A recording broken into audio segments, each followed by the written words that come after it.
Hey, hello and good morning, everybody. Hi, my name is Darius Anucauskas, and I'm the Chief Market Analyst here at Markets.com. And today is Monday, ladies and gentlemen, and we are back. We are back with the Markets Talk sessions. Look, we're going to talk markets, of course, as always, but there's a lot of things to pick up on. I'm back from my annual leave, and yep, there's a new world that I'm stepping into again. And honestly, this world is changing very quickly. So look, we're going to talk about all this and a little bit more in this session. So hopefully you'll enjoy it, and I'll see you in a bit.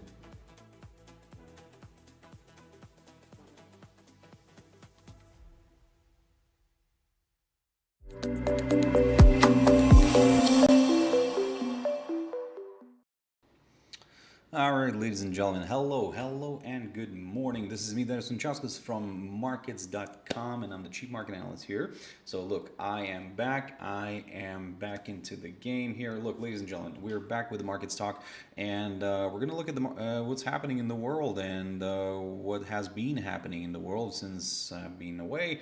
And honestly, there has been a lot of things happening. Honestly, I as I said in the intro, I left one world and now I'm coming back into another world. But anyway, look, of course, I was keeping an eye on what's happening. But in general, yeah, very interesting developments. Look, this week is quite an exciting one as well in terms of events.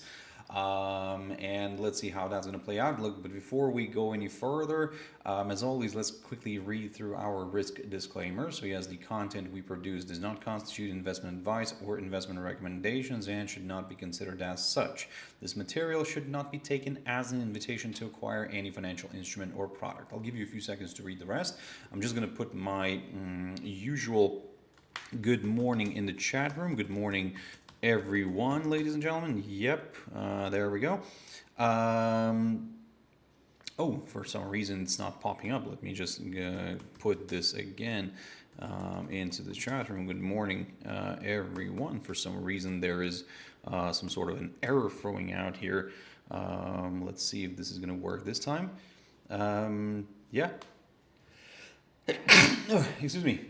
So yeah, there we go. We're operational now. The chat is coming through. So ladies and gentlemen, I keep on telling everybody, please do throw out your questions if you do have any. I try to keep this session as a more of an interactive one, so so that you would be able to ask questions. And yeah, I think this is the best way to go, because if there is something that you want me to cover, feel free. I'll be more than happy to assist. So also, let's quickly mention our Markets.com website, which you can always check out for more information about us. If you have any questions, reach out to us. We'll try to help you as much as we can. Ladies and gentlemen, okay. Look, as usual, I mean, the Nikkei225 is the one that I'm picking up all the time. But before that, actually, let's dig into the economic calendar and let's see what's happening this week, because in order to understand, what to expect in a way. So Monday, let's see, on the economic calendar, we have the trade balance, which is coming up soon, or actually has already come out. That just didn't refresh for some reason. No, it's coming out soon. Yep. So keep your eyes on that one. At the moment,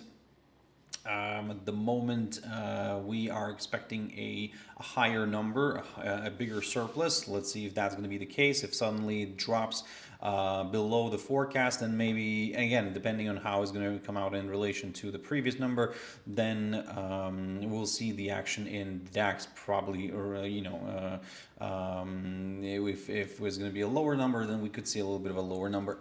That said, we have of course the big meeting today between the two leaders, the U.S. and the Ukraine leaders, and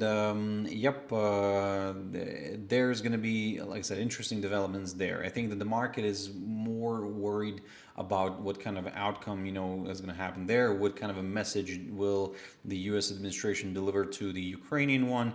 And of course, what kind, and I think from there we'll go further. We'll see what kind of a market reaction we could get. In general, if you ask me, looking at the German index, I think that in a way, we could see a bit of a decline. And look, as I said it before, and I'll say it again. Unfortunately, war is profitable, right? Every war is profitable. Every war is a kind of a money-making machine for for governments. So and why I'm thinking that although this is a positive thing for for people when the war ends. It's not a very profitable thing for companies like listen, I can't remember the ticker, Rheinmetall, there we are, ARHM, there we go. So you can see here, you can see the stock has already started drifting lower. Look at this performance here. This is since the start of the conflict in Ukraine. The stock has had tremendous success. I mean, it was just rallying amazingly. Now we're seeing in this nice reversal after kind of almost reaching the psychological 2000 zone. So look, from the levels at around 90 to almost to 1900. I mean, this is a significant result here. This is a true money printing machine, and tell me that there were not a lot of people who were invested in this. So again, it's of course speculative and everything, but certainly we understand that companies like these are not going to be very happy if the conflict ends in a way, unless there are going to be different agreements in terms of, let's say, security, and they're going to be providing providing weaponry after the, let's say, the agreement will be reached. And or hopefully it will be reached, then maybe the stock will bounce around, but I don't think that it's going to be at levels that we saw here. I think that kind of that's a historic moment here for the stock, unless, like I said, if it starts clearing the 1900, and yes, of course I'll go higher. But at this point, because we don't have this certainty in terms of what's going to happen further, companies like these could, in a way, drift a little bit back down again. Maybe again, it's a tricky moment to say where. I mean, if we do apply technical analysis on this, then again, it's very subjective. It's just probably more of a speculative moment here. So maybe the 1000. This is what I was thinking, around like 1000, psychological 1000 level could be an interesting one. I mean, look at this. The Fibonacci is not. And yes, so why is somebody messing around? Honestly, you leave for a little bit and then somebody's messing around with your Fibonacci levels. Right, okay, there we go. This should not be this color. This should be yellow, I think. Yeah. So right, roughly like that. So of course 1500 is an interesting level. 38.2 is an interesting level as well, but again, I think the 50% for me, that's the more attractive area to watch out for. Now, again, for now, like I said, it's a world of unknown. We don't know what's going to happen further, but certainly we are watching the news today carefully. Jumping into the economic calendar on Tuesday, we have the Australian consumer inflation expectations, so that's something to keep in mind. The Westpac consumer confidence number as well, if you're into trading AUD, USD, something related to AUD. So keep your eyes on that one. But then Canada will be taking the center stage, because we're going to be taking a look at their inflation numbers, which are, in a way, expected to climb up a little bit. So the month-on-month figure is expected to push higher. I don't see a forecast for the year-on-year number, but so let me just double check with another source, because again, we can see that the core year-on-year is also missing here. So for some reason, let's check. Let's see. Let's get to the bottom of this. Let's see if we don't have. Right. Okay. There is not much of a forecast actually available everywhere. But there I can see that there's some other source expectations that maybe the core could be around the same number due to the falling oil prices, but the headline, where's that one? There we go. Here it could be around it could tick up a little bit. So let's see, of course, how that's going to play out. Certainly that in a way should be favorable for the Canadian dollar, but I'll pick up on Forex pairs in a bit. But let's keep an eye. Let's keep an eye on this tomorrow if you are trading Canadian dollar related stuff, so keep that in mind.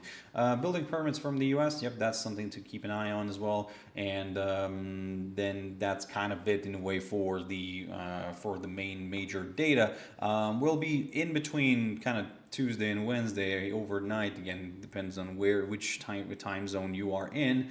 We're going to be getting the Japanese trade balance, and that's something that is going to be relevant for Japanese Nikkei. Look, the trade balance is expected to increase. Maybe that's where this kind of rally is also picking up on.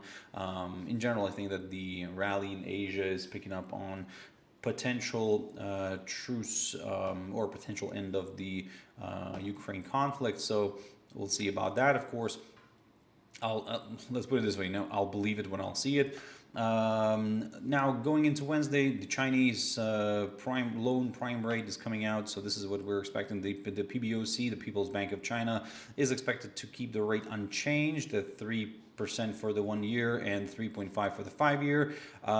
We do have the RBNZ interest rate decision as well coming out. So the guys in New Zealand are expected to cut, and we'll check out what's happening with the New Zealand dollar, of course. But certainly, yes, there is an expectation for a cut. We'll see how that plays out. And going further into UK, we're going to have UK inflation numbers together with the CPIs and PPIs. So we'll keep an eye on that one. At the moment, the year-on-year CPI is expected to tick up a little bit. That's, of course, not a very favorable thing here for the Bank of England, where the bank has kind of inflation target of 2%, right? So a little bit above that, I would say, a little bit. EU inflation numbers as well coming out, so those are expected to remain around ECB's target of 2%. Canada, nothing major there. US, there we go, EIA, crude oil stock change. So if you are trading something oil related, of course, as every week, keep your eyes on that one. Australian composite manufacturing and services PMIs, the flash ones, the estimates are coming out. So something to keep in mind. Thursday, Jackson Hole Symposium starting. And we'll have the main central bank leaders attending that one, and this is the big thing this week. So kicking off on Thursday, but of course the main event will be on Friday when the Fed chair Jerome Powell steps in and gives a speech. Where's that? So he will give a speech again. At the moment, this is the projected time. So hopefully they're gonna stick to that. And certainly, as we all understand that we are in this world where the Fed is pressured by the White House, and that basically they're trying to lower the interest rate, and at the moment the expectation for the September cut is at around 80, let's round it up to 85%. So that's the current expectation for the September cut. In my opinion, they're going to stick to that. I think that the Fed has been quite punctual, if we can use that word, in terms of what they were saying, or like they were keeping to their promise. There we go. In terms of like what they're going to do with the rates, although despite the pressure, from the White House, during this recent meeting, they didn't do anything with the rate as expected. So they said that they might do something in September, and I think the Jackson Hole meeting kind of is the place where they will hint for sure, or don't know, the word for sure is not very good in using here. They will hint towards what they're going to do during the next meeting, which is going to be held in September, the 17th of September. So in a way, to be honest, not far. We're very close already to finishing the summer officially. We'll be very close to that, so we'll see how it plays out. So ladies and gentlemen, like I said, the week is kind of full with politics and economics, and I think that this is something to be careful, be cautious. To be honest, as always, I keep on saying this every week, because since January we have not seen a peaceful week. In my opinion. So every week was full of something. So, well, I mean, the market has something to feed on, and for sure, yes, we can see Nikkei is definitely feeding on something here. Look, I wanted to pick up on this one here. Why is it in a line? Why is it in a line? This is not the, let's say, Japan 225. Let's see if this is going to be right. Okay, it's only giving me brokers now here. All right. Okay, so let's stick to this. But basically, I just wanted to get this one with more data. Let me just see the Nikkei. This is not the one that I wanted, but although this is the stock average, yes. This is something that I'm missing here. On I had a chart here previously. Honestly, it was a much better chart than this one. Anyway, it seems to be like I let you go for a holiday and then you come back, everything is all over the place. Let me just double check again very quickly. If I'm not going to find it, that's fine. I'm not going to find it, then I don't want to use other brokers' charts for obvious reasons. But certainly, I'm trying to find the one which is the trading views. Anyway, ladies and gentlemen, I just wanted to say that basically we have been on a huge rally here on Nikkei, and we're at kind of at levels, at all-time high levels, and certainly I'm watching this. I'm waiting for a reversal at some point. But at this point, if judging just from this cash index, what I could say is, and what I'm looking at, if we somehow reverse back, my lines, everything is all over the place, honestly. Everything is all over the place. Let me just see if I can adjust this very quickly, ladies and gentlemen, because again, you leave and everything gets messed around. So what I'm trying to say is that, look, there we go. I think there we go. That's the better option here. Look, if we somehow reverse back down and fall back below the 43,476 here on my chart, basically that's the high of the 13th of August.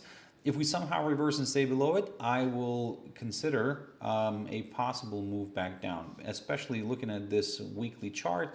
Look, if this weekly candle, this week's candle is going to start reversing back below the 43,476 territory right here, which is the high of last week, then yes, I am leaning towards the downside, ladies and gentlemen. Of course, I'll get a little bit more comfortable with the downside if we do drop below this area, but below the 42,000 kind of 500 zone, somewhere ish around there.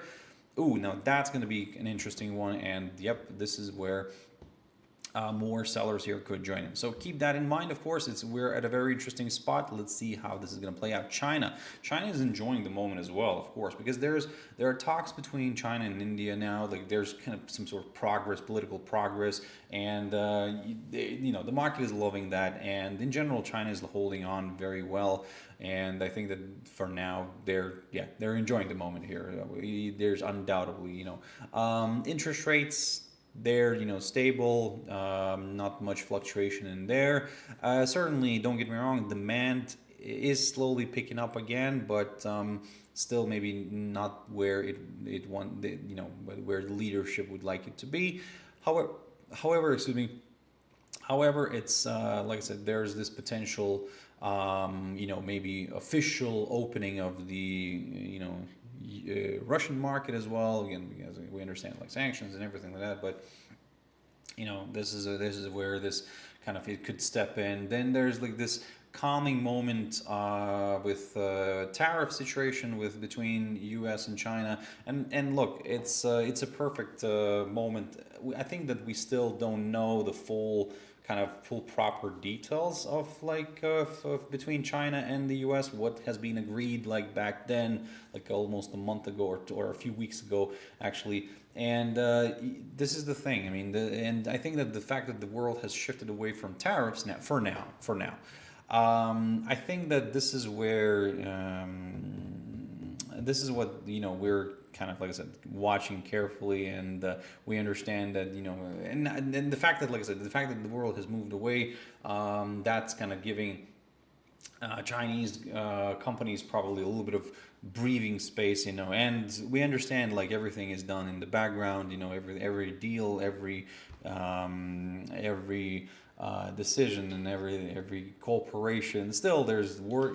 There's still ways around it. Everything is politics. It's a political stunt. Just to feed the market with some sort of stuff. But in general, we understand the trade continues. I mean, you cannot stop the trade. It's just it's the blood of of our world organism. So if you're gonna stop the trade, then we're gonna suffocate. Everything's gonna die.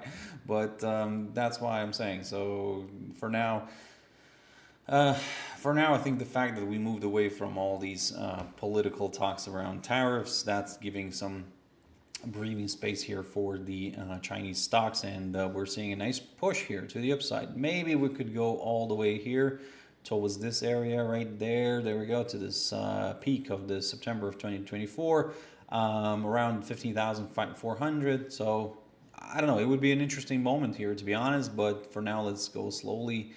For now, my next target is around here, around this 14,500 and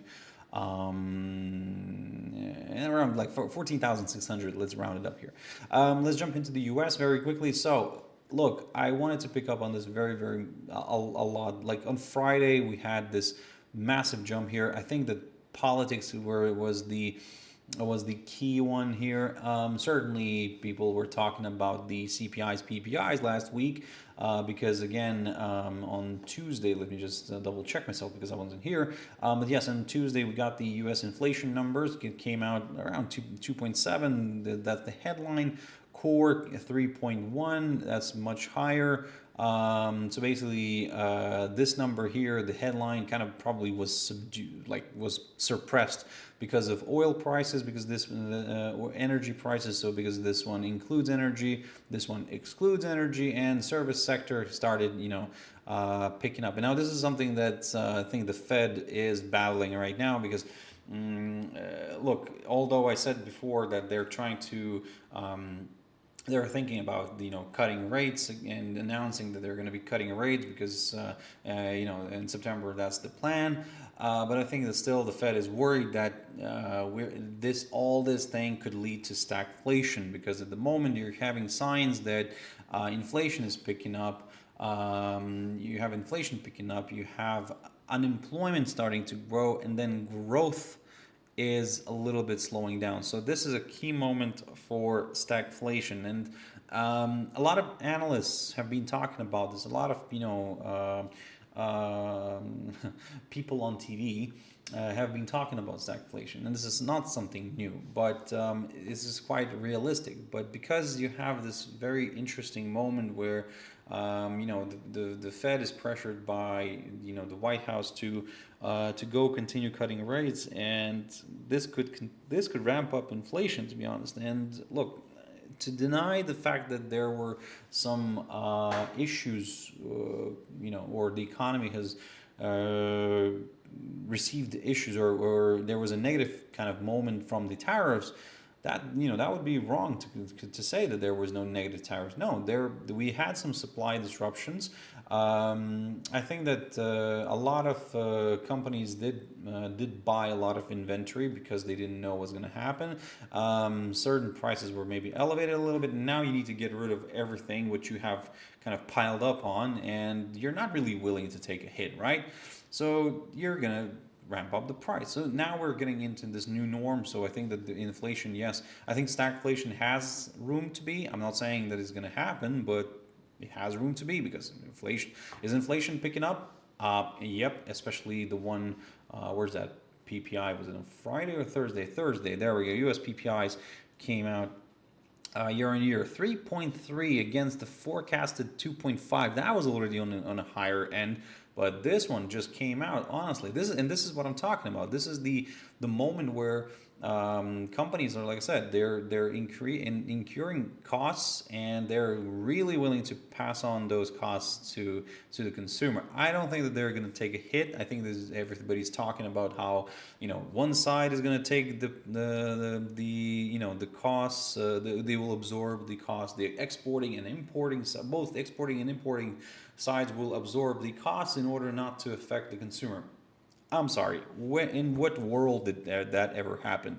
That never happened before. So it's I think that the consumer will suffer. It's just that it will take time, because again, we understand that rational expectations. This is something that there is an element like this in an economy, in economics, but it's in rational expectations there should be an adjustment quickly made, right?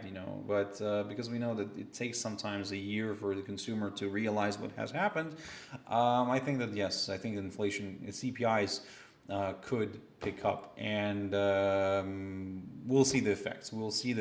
And I'm not trying to be the party pooper or whatever, but I think that there could be some negative shocks in the economy. Maybe not this year, next year.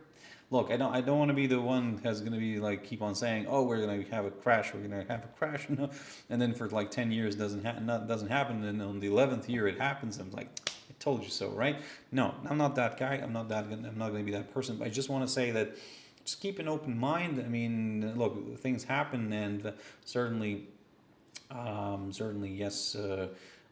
We need to be prepared for everything. Looking at the Dow here, Dow Cash Index, we cleared this key area of resistance. I think the highlighted zone should be sitting right there.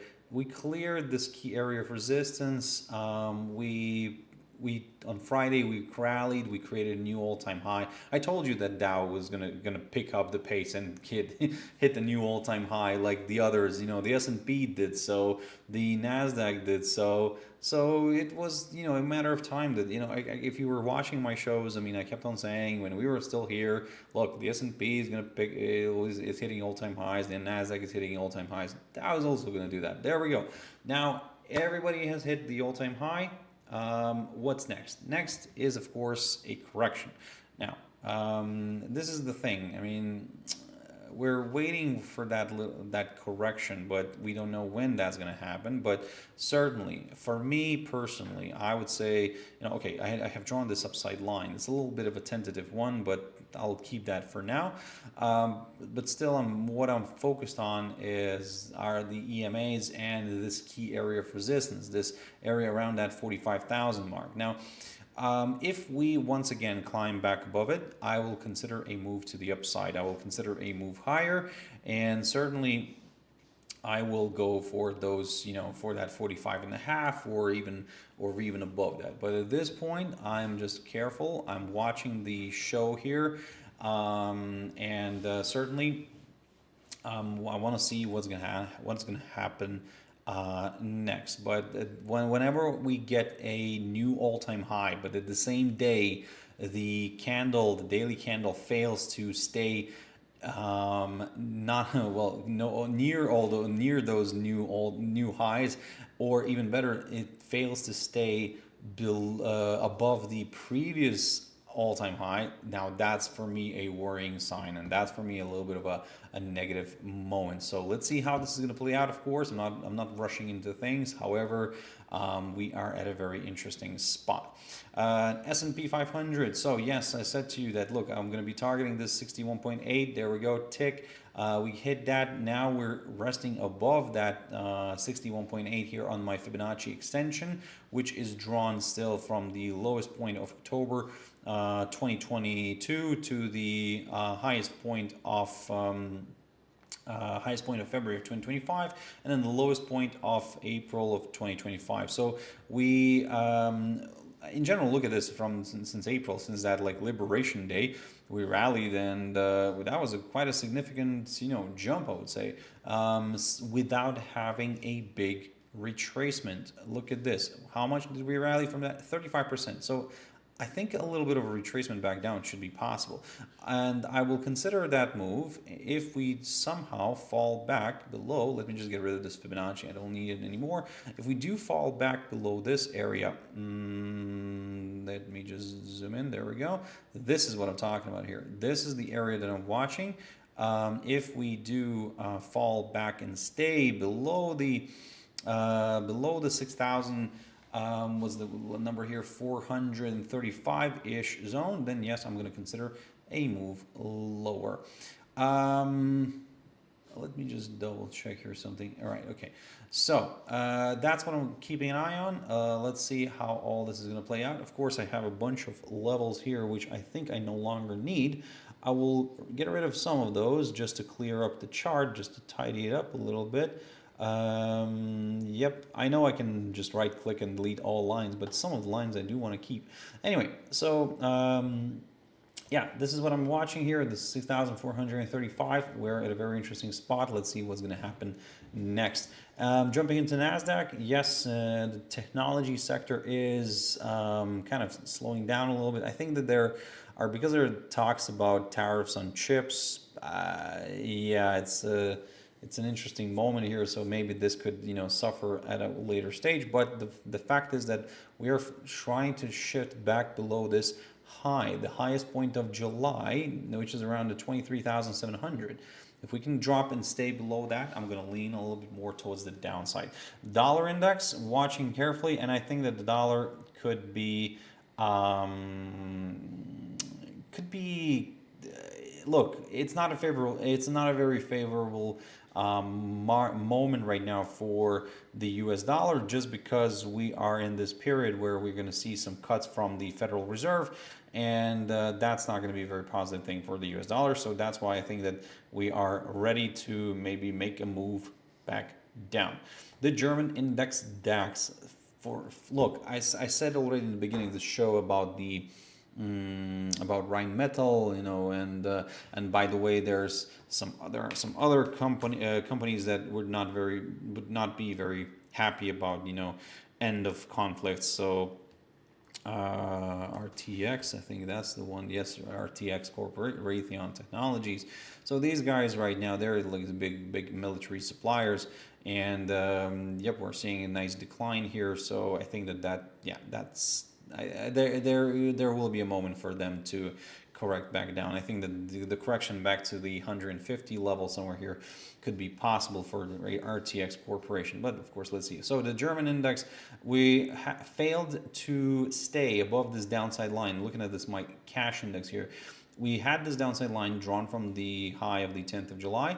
We cleared it and we struggled to stay above it. And that's, of course, a little bit of a worrying sign. However, if you're a little bit on the cautious side, if you're looking at some lower levels, but you're a little bit on the cautious side, then I would say a drop below the 50-day EMA here would be required. So let's keep an eye on that one. Let's see how all this is going to play out.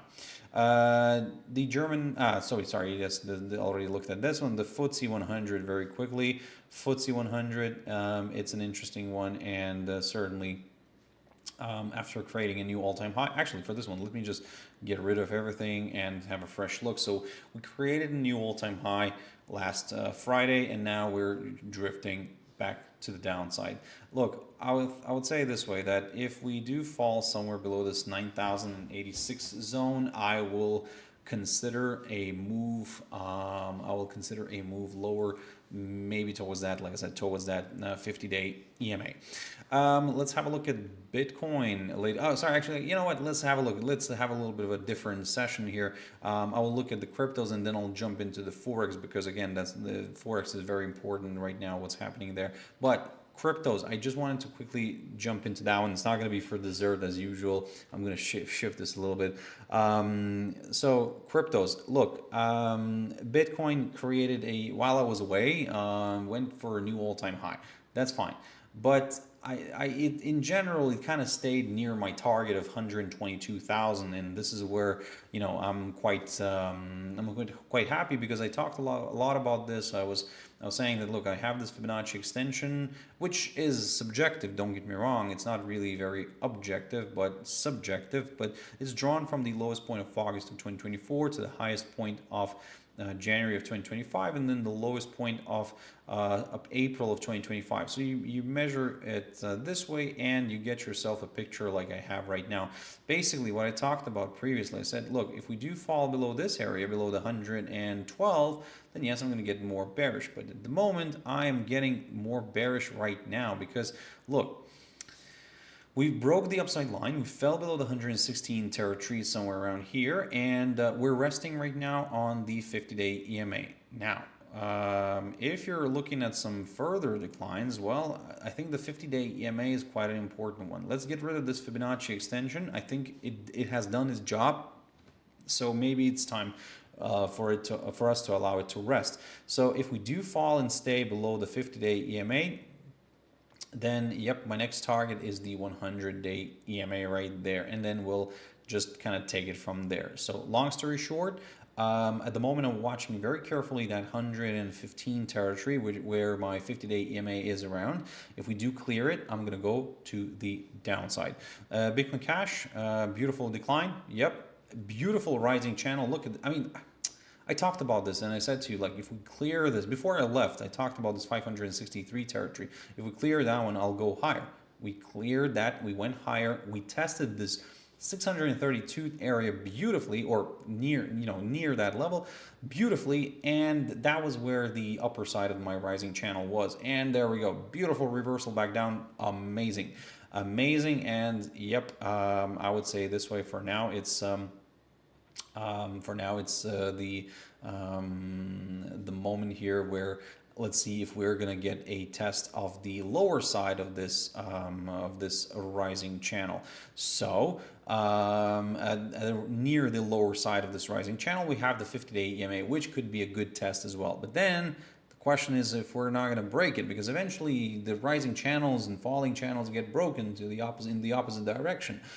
However, while we remain inside the channel, still we stick to the trend, right? It's just that when we get closer to one of the sides, then we can become a little bit like picky and cautious, and we start considering maybe a possible retracement back down. Again, let's see. I'm not rushing into things. I'm just saying that, hey, there could be a possibility for that. Now jumping into Ethereum very quickly, let's have a look what's happening here after a beautiful rally here. Let me just double check here. It wasn't the all-time high, no, but the all-time high was somewhere around here, 4,862-ish. Came very close to that, and we retraced back down. So look, I will say this way, that after we broke this falling channel, this was a beautiful textbook scenario here. We climbed higher. Now the question is, let me just see if there's any sense in this trend line.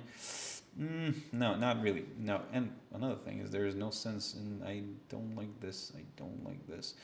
Yeah, I think it was this way. There we go. So for now, I would say this way, that let me get rid of all the lines and I'll start fresh. I do like this territory right here. I do, yes, 4,088-ish, 4,100, kind of like that. I think it's a good target. I think there could be a bigger retracement all the way there. If I do apply my Fibonacci retracement, let's see what's happening here.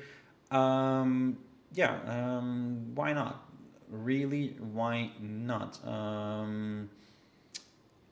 And I think that, yeah, we're currently resting near the 38.2, so the 50% here lies perfectly near what I was just talking about. Actually, you know what? Oh, I don't like this yellow color here. I think it was blue. Let's do it blue. There we go. I think this one, yeah. So I like this 50%. I think it's a good one. I think it's quite logical, and hey, but for that, of course, we need to clear the 38.2. Let's quickly have a look at Ripple. What's happening there? Declining. Beautiful test of this psychological 3 level. It's loving that area. I think that this is where we're going to hold on for now. Look, if we fall and stay below the psychological 3 zone, I'm going to go for some further declines. Litecoin, ooh, now this one's interesting. So I previously talked about this downside line drawn from the highest point of December of 2024. We have fallen below that. So my next target, yes, of course, is the 50-day EMA together with some other EMAs, but certainly for now, let's just aim for the 50-day EMA, and then we'll take it from there. Dogecoin, Dogecoin is at an interesting level here as well, and drifting back down, drifting back to the 50-day EMA. However, this looks a little bit more positive still. However, a push above the 0.2485 zone for me is required. Polkadot fell back below the 4 level. Okay, that's absolutely fine, but it's a little bit, messy here, so I'm not going to rush into things. I think maybe we could, if we hold above somewhere this 3.72 zone, maybe there is a chance for this one reversing and pushing back up. Tron, looking at Tron, we are at an edge. We're at a tipping point here where, let's see what's going to happen. Are we going to break below this kind of, look, it's not a picture perfect trend line here, but what's important here is this 0.3940 zone, and I talked about this before. This was my barrier to the upside. Now it could take a role of good support, and if it gets broken, I'm leaning towards the downside a little bit here. So let's jump into the Forex world very quickly. AUDUSD. So as I said, keep your eyes on the economic calendar this week. Where's this week? So we do have a few numbers coming out tomorrow. Yes, consumer inflation expectations is one of the interesting ones maybe. Again, we have a few RBA governors speaking. So Wednesday, yes, there we go. We have some Wednesday speeches as well. Thursday, we don't have much. Let me just double check. The ones that I was talking about, the estimates, the S&P Global Manufacturing Composite and Services estimates coming out. So maybe not the biggest market movers, but certainly, look, I will say it this way: as long as we stay above all my EMAs here on the daily chart, I will continue targeting the upside. AUDNZD. Now this one's interesting because we have the interest rate decision from the RBNZ, and those guys are expected to cut rate. So in a way that could, pour into weakness for the New Zealand dollar, unless that has already been priced in. Now if it has been priced in, then this is where we maybe will stall here. But looking at this formation, it seems like we want to go for a higher high. We're just struggling with this 1.0988 zone ish, approximately around here. So if we can clear this one, I'll go to the upside. Yep. AUDJPY, yes, our risk on risk off monitor is a little bit of a decline, but hey, if we somehow fall below all my EMAs here on the daily chart, I'm leaning towards the downside. NZD/USD, of course, here we're watching the situation with the RBNZ. At the moment, I think it's going to remain flat like this, waiting for that interest rate decision. Again, lost it on Wednesday. There we go, on Wednesday. So keep that in mind.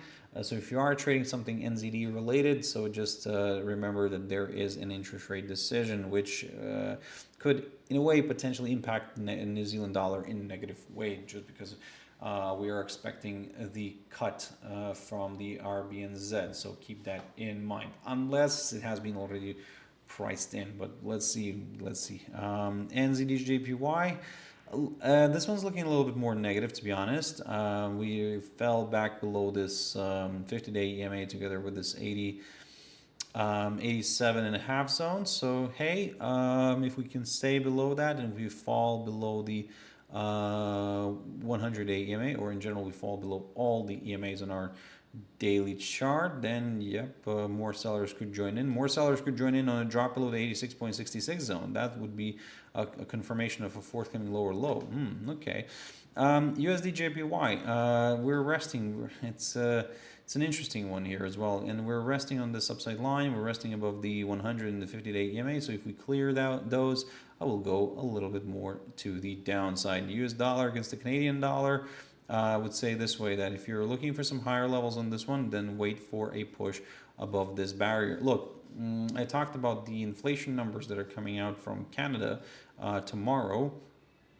Those are expected to be a little bit on the higher side, so maybe that could strengthen the Canadian dollar a little bit, but certainly falling oil prices are not really helping the Canadian dollar here in any way.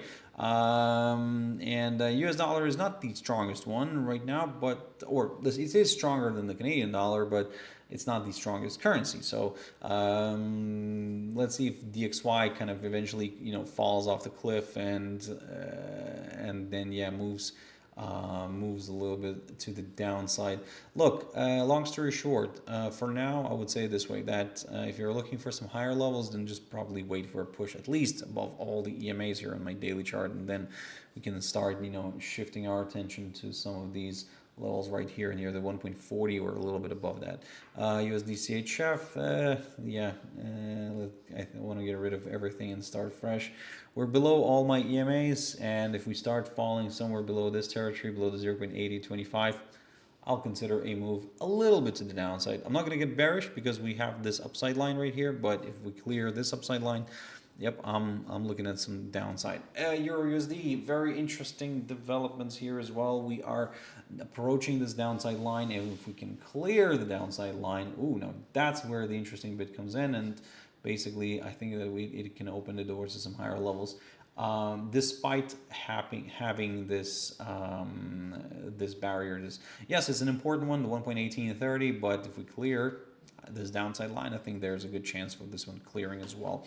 Let's jump into GBPUSD very quickly. So yes, near key resistance 1.3588.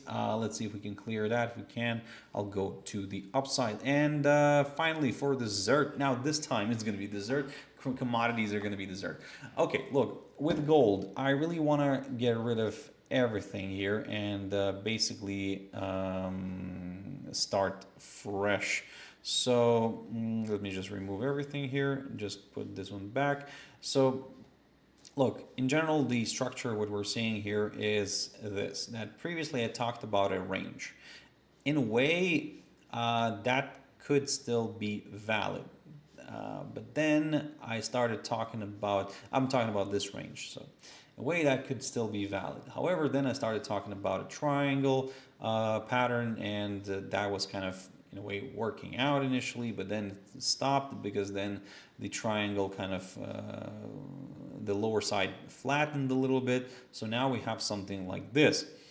And if we're looking at some higher levels, then, okay, look, I would say this way, maybe it's not even going to be a triangle or something like that, or like an ascending triangle. Maybe it's going to be like just a general triangle, something like this. Now, if this is the case, I would say this way, that we're waiting for a clearance. Now, I don't like when it starts kind of coiling up like this, when it starts just, moving without any clear direction randomly. And to me, it does seem that it is coiling up. So I think that I'll stick, for now, I will stick to the idea of a ascending triangle, to be honest, something around these lines. And you have the lower side and you have the upper flatter side, but the upper flatter side here is the not the flat horizontal area here is the area around 3,430, 3,450. So clear this whole area, then I'll go to the upside. At this point, the fact that we're staying above the 50-day EMA, okay, that's still a positive, and we're seeing this rebound here. So maybe we could go a little bit to the upside. For those short-term traders, look, if we do clear this 3,374.75, I'll go to the upside. However, if we fall below the 50-day EMA right here, at this point on my chart is around 3,335. If we fall below that, I'll lean a little bit more towards the downside. Silver. Silver is a mess, and I need to remove everything and start fresh. So I think I will take a very simplistic approach here on silver. If If we fall below the 37 point kind of 48, 49 zone here, I'm gonna lean slightly to the downside, and then we'll take it from there. I'll keep an eye on the 50-day EMA for sure as well. If we're looking for some higher levels, then I think that the better option here is to just wait for a push above the 38.72, and then we'll take it from there. Then I'll keep an eye on these levels, the 38.72 and 39.50, and then we'll just kind of take it from there. Yeah, something like that. Palladium has been drifting significantly to the downside, and look at this. Since I left, kind of, wow, it broke this upside line. Now it's kind of approaching this upside line here, the other one taken from the lowest point of April of this year. So I think that it's quite possible to actually get that hit. Yes, we tested the 100-day EMA, but I think that there is still possibility to test this upside line itself, and then we'll decide if it clears it. Then yes, the 200-day EMA is the next one. Platinum, very quickly. Platinum looks bearish, not as bearish as Palladium, but looks certainly bearish a little bit. But for that, I need to drop below the 50-day EMA wherever it's going to be. Then I'll target my 100-day EMA and so on and so on. But at this point, yes, it looks a little bit more bearish, to be honest. And let's see how this is going to play out. But certainly, if you're looking for some higher levels, then at least wait for a push above Friday's high. I think that would be at least a little bit more sensible to keep an eye on. But then, of course, we have a lot of obstacles around here. So it's 1,400. I think could be the first target. 1,450 somewhere here. Maybe could be the next one. But again, we'll keep an eye on this if we do push above this 1,377, but at the moment I'm leaning a little bit more towards the downside. Copper is still, I'm still waiting for the moment of truth on copper because I'm still bearish on this one. As we know that I'm waiting for some data, for some sort of data saying that, you know, there's oversupply of copper in the US after that tariff manipulation where initially they said that they're going to impose, you know, like 50% tariff on copper, and everybody rushed into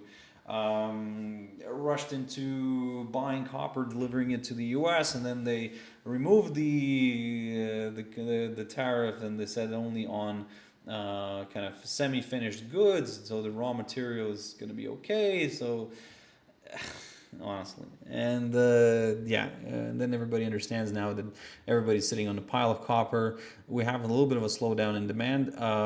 We sit on a pile of copper, and also the companies are paying, you know, storage fees for that. So yeah, so I think let's see what's going to happen. I think we need some sort of a headline saying that you know, we have oversupply of copper. Anyway, oil, there we go. Look, in general, I said to everybody, I said that I'm going to be bearish on oil, especially if it falls below that $65, $64 mark. There we go. We are drifting beautifully to the downside. And yes, the next target for me is very simple, $60. Let's see if we can reach that. Natural gas, we fell below the psychological 3 level, and we continue to trade there below it. So if you're looking for some more downside, I think that yes, there is a chance. If we do drop below the 2.76, I'm leaning towards the downside. Very quickly on coffee, this one's rallying, this one's crazy to the upside. So look, I talked about this falling wedge pattern, and there we go, it beautifully worked out. So I'm very happy with this one. So like I said, I mentioned this before in my previous session. So great, wonderful. I wouldn't say mission accomplished, but look, I'm just observing the action right now. This worked out, so wonderful. Now we're above all my EMAs on the daily chart. So hey, let's see if we can end up traveling towards this downside line. Cocoa is also very interesting here. So look, it's drifting back down. However, I'm quite confident for now in this territory. If we can stay above the 7,765.36 levels here, then yes, I'm going to consider a move back up. Of course, ideally, I would prefer to wait for a push above all my EMAs here on the daily chart. However, I will say that yes, I'm going to be very careful for now. Let's see what's going to happen next. Wheat, very quickly on wheat, drifting nicely to the downside. I think that there are deals made, and I think that wheat is now in a bit of oversupply. So yeah, I think that this is going to continue drifting lower. Sugar, and an interesting one here, is had a moment, climbed above this barrier, the 16.80 zone, but I think I need to monitor this now, the psychological 17 level. I think this is more interesting, because even if we do reverse back up, I think that the 100-day EMA could approach that area there as well, and it could all play out nicely. So we could all keep an eye on something around this. So I'm watching this upside line right now. If we clear it, okay, I'll go lower. But certainly if we do clear this 17 zone, then more buyers could join in. So at the moment, the interesting moment is here if we can rebound from this upside line and push back up. Finally on cotton, one of my favorite ones, we're still in the falling channel. I'm going to be bullish on this one if we clear the upper side of the falling channel, because look, the prevailing trend is to the upside. We had scenarios like these before. I was talking about coffee here. I mean, okay, look, I had like a falling channel here somewhere as well. Anyway, but you know the drill. You know the picture. You understand the picture. So hey, while we remain inside the pattern, the trend here remains to the downside, especially if we fall below all my EMAs here on the daily chart. And then we'll take it from there. For the upside, I just need a clearance of this upper side of the falling channel, and then I'm going to go to the upside. Ladies and gentlemen, that is a wrap. Thank you very much for watching and listening. I really appreciate your time. Look, your views, your likes, your comments, everything, honestly, it helps. And I hope you found this session useful. I hope you grabbed your coffees and teas and whatever, and enjoyed the video. Let me know in the comments what you think, as always. And thank you very much. Join me on Wednesday. The usual, yes, Markets Talk webinar here at Markets.com. Hey, we'll go from there. So ladies and gentlemen, have a beautiful trading day. Stay safe, have your stop losses in place, risk only what you can afford to lose, don't overtrade, and everything will be fine. I'll see you on Wednesday. Bye-bye.